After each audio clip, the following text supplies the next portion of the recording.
like a baby. Like last night, I got the ring that I do my sleep score on.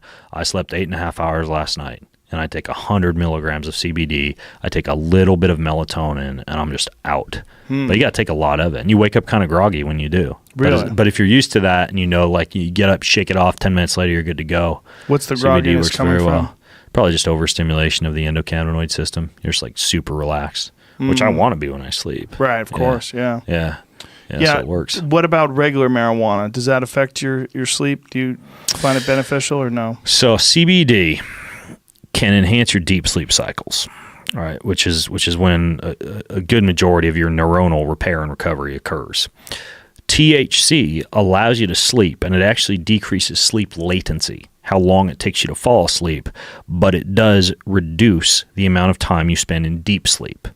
Right. So if you're one of those people whose mind races, who's hypercharged up when and you got to get to sleep at night, use THC, like hit a vape pen or whatever, but know that you might miss out on some of the things you want during deep sleep: memory consolidation, neuronal repair and recovery, nervous system repair, but it's still pretty decent sleep, and you're not getting as much of a reduction in deep sleep as you would get if you were to be taking like Ambien or Valium or something that's literally just like a sledgehammer for your frontal cortex that knocks you out, but you almost get no deep sleep. So if you do this, if you were to get like a sleep tracker and test your deep sleep levels, you would find that with CBD, you don't fall asleep as fast, but you get higher deep sleep levels. And then with THC, you can fall asleep faster, but your deep sleep isn't quite as high. When you consider that CBD can counteract a lot of the effects of THC, then that means that what you could try is take THC to allow you to fall asleep faster, but then pile a whole bunch of CBD on top of that.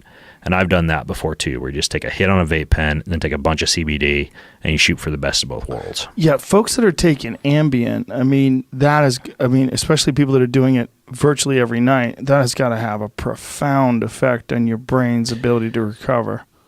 I think there are a lot of people shorting themselves on life who are taking Ambien or Valium. I mean, I think to start with sleep, you need to rely on your body's own internal chemistry, and that would be breath work. Like, I think everybody, before they start taking whatever, phosphatidylserine and adaptogenic herbs and all this shit for cortisol, and before they start taking Valium or Ambien or anything else for sleep, you should learn how to control your physiology with your breath. I think that's the most powerful way to do it. I mean, your prana, your chakra, whatever you want to call it, like being able to do things like breath work, box breathing, alternate nostril breathing, even holotropic breathing. Like, you can go some very interesting places in terms of DMT production by the pineal gland by just doing holotropic breath work. Like, there's a lot of very interesting things that you can do with your breath. But I think that for getting to sleep or for decreasing stress, you start with the breath. And then you start to introduce some of these other molecules. But Ambien and Valium, like in the era of like readily available CBD and all the other sleep compounds that we have available, like valerian and passion flower and chamomile, and all of those are what are called gamma aminobutyric acid or GABA precursors. They produce inhibitory neurotransmitters.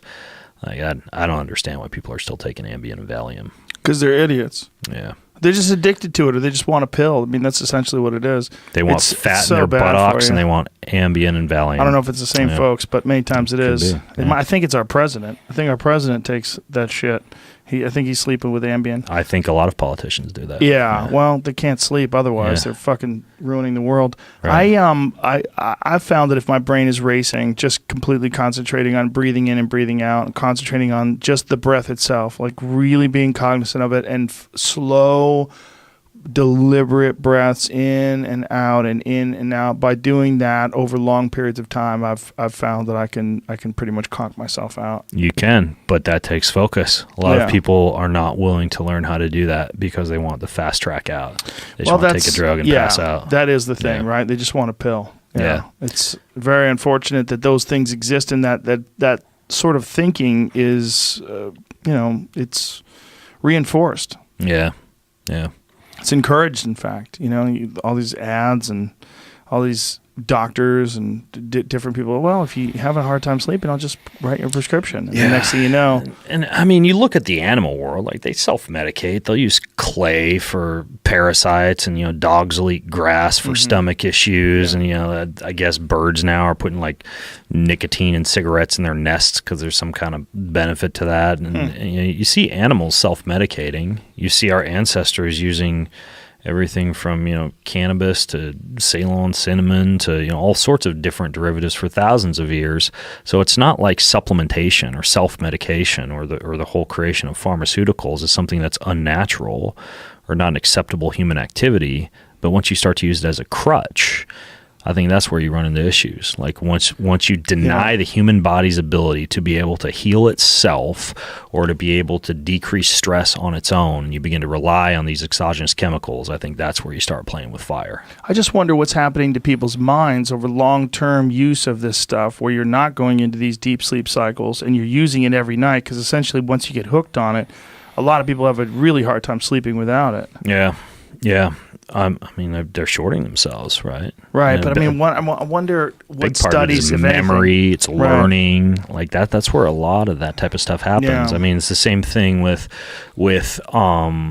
what's it called? Glymphatic drainage, like this new drainage system for the brain that they've just discovered in recent years. This idea that you actually detoxify the brain during these sleep cycles, and it's even enhanced when you sleep on your side. They've even looked at sleeping positions and this thing called glymphatic drainage. And when you're not going through proper sleep cycles, or you're constantly waking because you're on your back, and you have, a lot of people have sleep apnea, where you'll look at their sleep charts and they'll frequently wake during the night, or you'll see periods where they just get ripped out of deep sleep. Yeah, you wake up and you don't have memory consolidation, or you don't have the type of neuronal repair and recovery that you'd want, or you can even short yourself on muscle repair. And there's probably a lot that we don't know about just dreaming and its ability to be able to do things like help form memories or make learning or experiences more deeply rooted. But yeah, I mean, it's I think sleep architecture is something that just gets super fucked up in a modern post-industrial era. We've got access to pharmaceuticals that just take a sledgehammer to our heads. Yeah, no question about it. And it's also, there's been a lot of work done on actually going to sleep with a problem. This whole idea of sleep on it. Like there's actually something real to that there's some cognitive balancing that's going on while you're sleeping, where your mind is actually going over whatever issues you might have and trying to come up with a problem during sleep time, during your subconscious. You don't want to know how many times now, I'm learning this as I get older, that you delay a decision, or you delay replying to an email, or delay responding to a text message, or what have you, until you've gotten a full night of sleep on it. And the clarity that you get after that, I mean, you just basically you think about it a little bit before you fall asleep, and then you go to sleep, and you wake up with such a better answer. The same thing with walk on it. Like walk on it is another thing. We know you make more nerve growth factor and more brain-derived neurotrophic factor when you walk while you're learning. I recently gave a TEDx talk, and I made the whole TEDx talk, and I learned the whole thing while I was walking up on the farm road back behind my house. I just walk up through the forest, pop out into the sunshine, walk up and down that road, and just listen to my TED talk on my earbuds and give my talk. And it's amazing for the brain. But yeah, I agree. Dwelling on something before you go to sleep, it does the trick. If I do that, I always have a response the next day that's kinder, less emotional, more understanding, friendlier. It's reciprocating any sort of good vibes. It's really interesting. It's really interesting how there is some sort of a wisdom that's imparted on you while you're sleeping. There is, and now what I do is I'll think about what it is, but I am a big fan of fiction before you fall asleep. It just lets you escape to a whole different world. I took my kids on this giant tour of New York City. Like we went.